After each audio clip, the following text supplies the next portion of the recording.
Well, good morning. It's coffee time.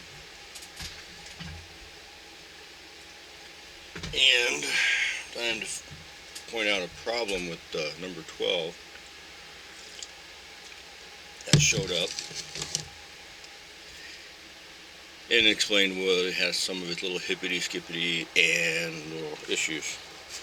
I don't know if you can see it here, but the cylinders are warped. This one here is warped over. It's caused the drivers to go. So that was a nice sound effect. Sorry. Anyway, so we're going to have to fix that. It's not too difficult to do. Loosen all the screws on the plate. You got, remember on this one, there is a longer screw on the back of the plate than there is in the front.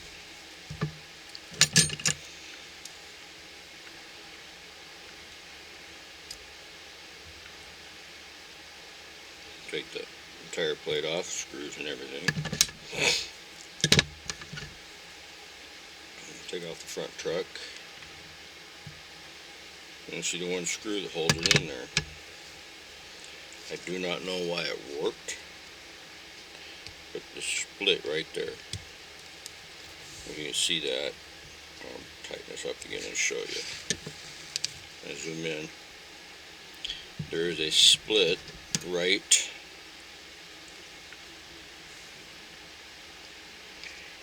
here, right in front of that whole little fraction split there. Now, if I loosen the screw, it'll straighten out, but it won't stay there, and then the screw's loose. No need for comments about loose screws. I have a few. And this one here I did a repair, a different kind of repair on for the Pilot many moons ago. So now's the tricky part. The new piece comes like this, and I went and bought a bunch of parts for these engines years ago. This one here is one I patched together in the past. You see the little brass rod there? The thing there is you got to make sure your brass rod doesn't connect side to side, because if it does, it'll short circuit. The brass rod I put in this one does not go through, so it doesn't connect there. I just make sure that when I put the screw in, and it's not in contact to there, which isn't too bad to do. You just got to bend that a little tiny bit to make sure that it won't contact the screw head.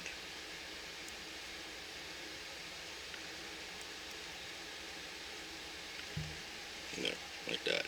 See the little tiny angle. So now we set this aside and delicately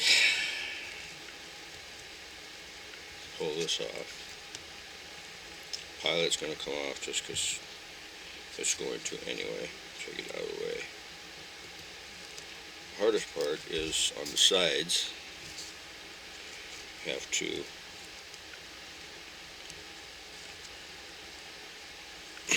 pardon me,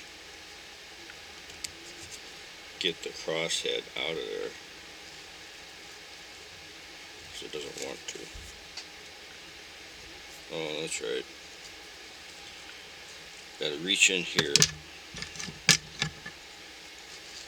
I don't know if I'm able to get this on camera. This rod right here, this piece right here, attaches to the main mount. You have to pull this little pin out right here. And it's a pretty long pin. There it goes. So I get a better shot at this angle.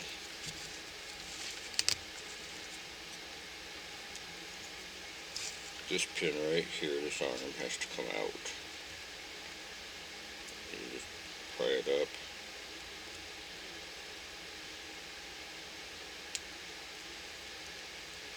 it out. Once you have that out, then the whole arm assembly will come loose and will separate from the crosshead here. Just kind of gotta keep manipulating it past it.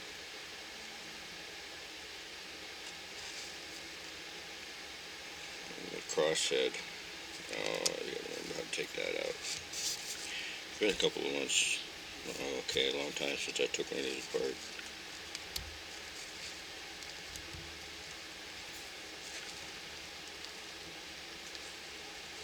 And there's a pin on the back of the crosshead here. Just go by that arm. I don't remember how I did that.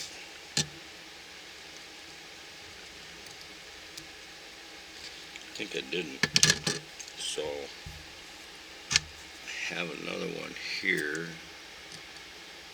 that I've disassembled a long time ago. And then see this part here, the other half, so that's not going to help me any. I can't remember how I did it as well.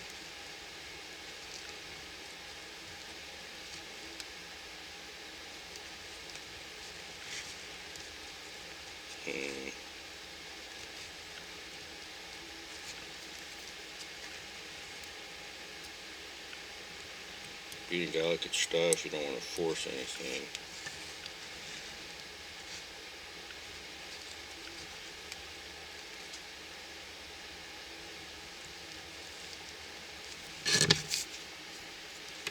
How did I do that?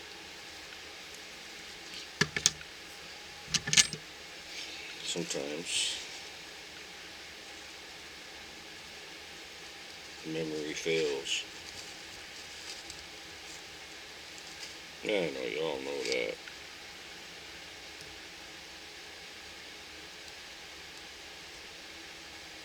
I'm going to go a little creative wedge work with a number 11 blade between the crosshead pin and that bracket. It's hard to see in this, I know. You can see it on this side. There's a pin right here and a bracket right here. You just got to kind of wedge to slide it by and it'll snap out of there. There it goes. I had the broken one out. I got it reinstalled. Good one. Well, that's going to be an exciting adventure. Start with the one we took off last.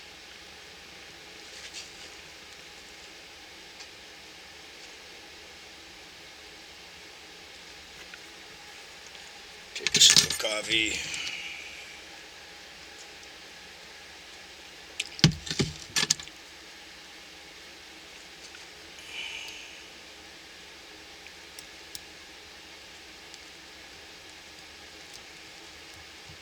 Get it on there and wedge it by. I got the crosshead started. Oh. Well, it did have it.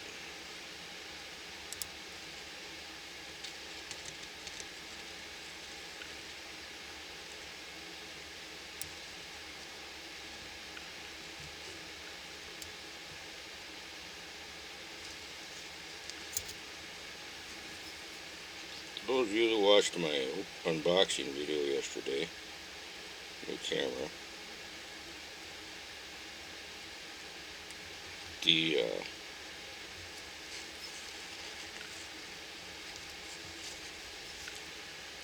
that camera is primarily going to be used for the rail fanning stuff outdoor. Probably use it a little bit in here. I use this old camera in here primarily for the moment. Smaller, easier to manipulate in here. There we go. Got that by there. Now we'll do the other side after we take another sip of coffee.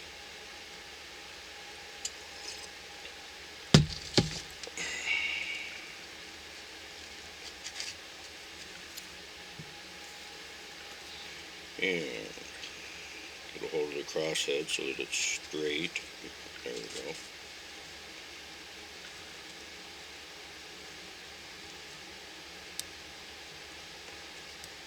Get it going on the guides on both sides. There we go. Whoa, back up. And get the pin. The crosshead pin has to go in the hole on the cylinder, of course, or it's not going to do any good. There we go. There, we got those back in place. Now look at that back in place. You see that or not?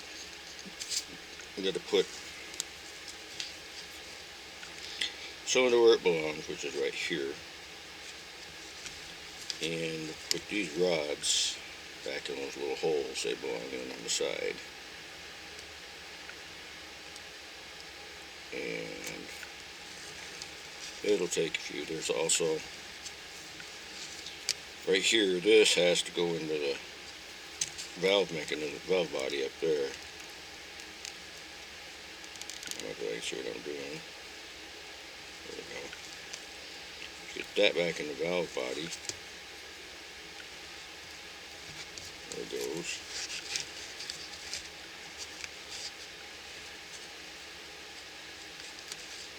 And take this little rod, arm, put it back in where it belongs up there. Gently. It's all very delicate stuff, so you got to be really gentle with it. No brute force. We're not working an O gauge. That didn't go in there right for some reason. Well, it's not up there all the way. Well, it doesn't look right.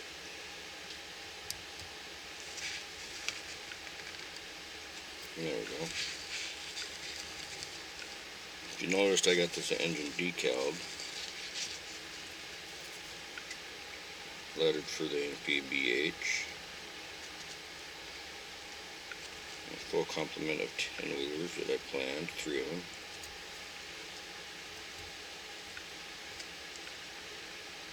Now, I just got to put these rods. Let's see if I can get a good picture here.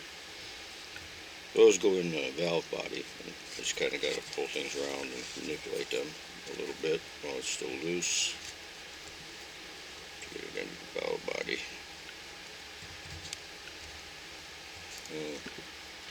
Loosen that piece back up. Little hanger. I'm going to put those back in the holes that they're for. Try to turn this around where you can see it. There is a hole right here in the valve box for those 2 pins to go into. There we go. Those 2 pins go in the holes on the body there, valve body. Can't hardly see them with the lights I have in here. We'll get them in there. There we go. Another one on this side. I can put this crosshead guide hanger back in the hole here where it belongs, right there. So those are in, those are in. This is all free. Now you got it together. Oops, dropped my coal load. You got it upside down. Might as well take a moment and pick some lint out of this valve casing here. Ubiquitous number 11 blade is good for so much.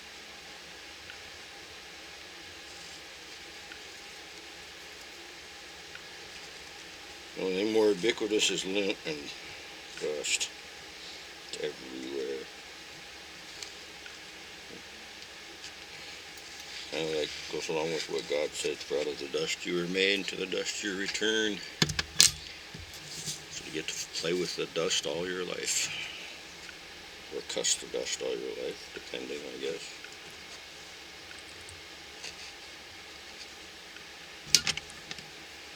Depending on what you do. And here's where the problem could be. This brass piece here, if you make it too long through the valve body, or make it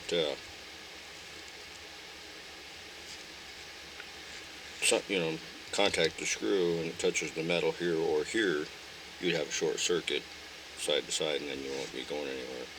So when I built this does not penetrate through the body of the steam chest hanger.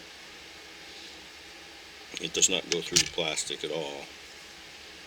It stops short of getting through it, pulls it back together, and keeps me in line where it should be. Now make sure everything's still free. Make sure your drivers are still quartered properly, because it will cause you issues if you don't.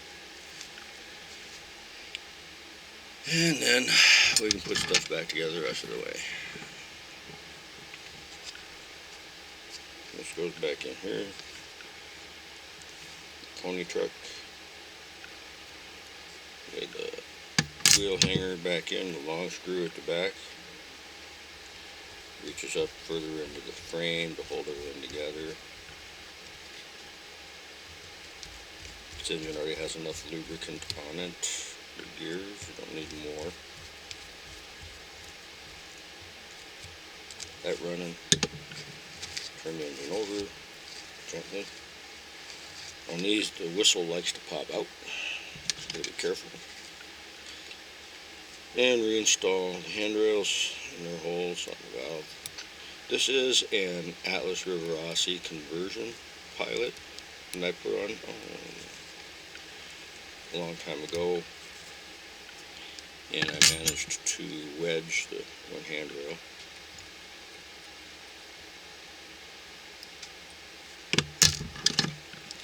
Between things, so I won't help nothing.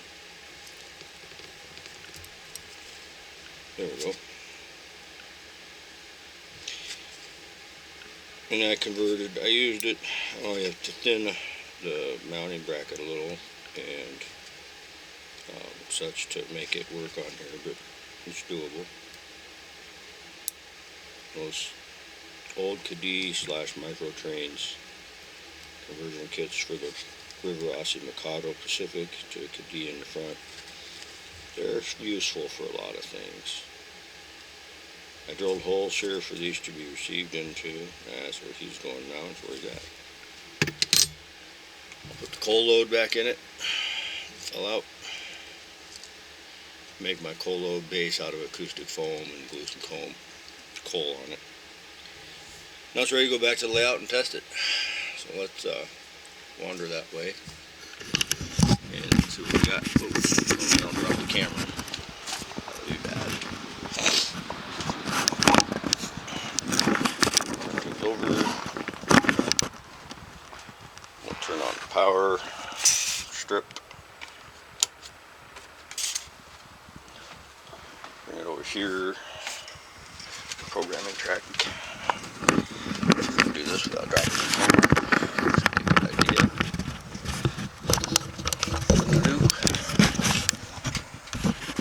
Let's see.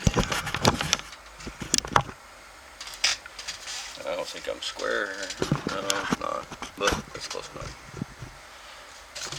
Bring them up. Did put a crew in board. There's a fireman and an engineer in there. They both happen to have red shirts. The one was a fisherman figure, took the fish out of his hand for the fireman. The other one was, I don't remember what he was doing. They're not traditional, so we'll see what happens here. Now we got them on the track. We'll get down where we can see them. There we go.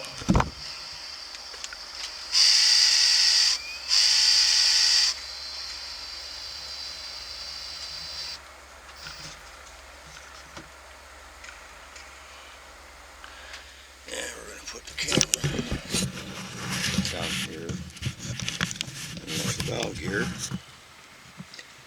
and see what we got. And we've got one drive, because, I've been on the track dirty for a minute. There we go. Now we got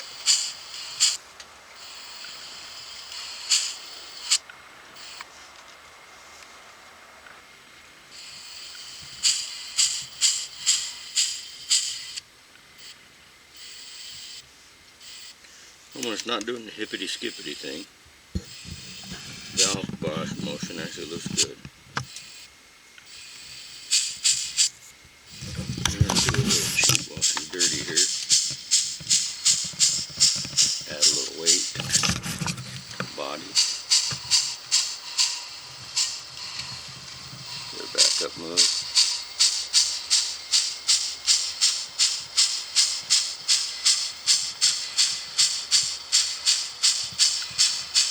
Oh, it's much smoother. Except for that little hippity skippity. I'm burning a wood stove out here to keep this place warm, so it makes life exciting. So makes the track get dirty. I got a crew on board, and Barbob's in there. There's the fireman reaching up top of the boiler.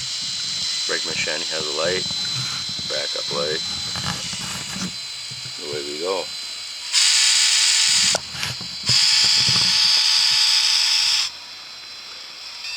In my last video of the year, we should make it a good one. Nice and long.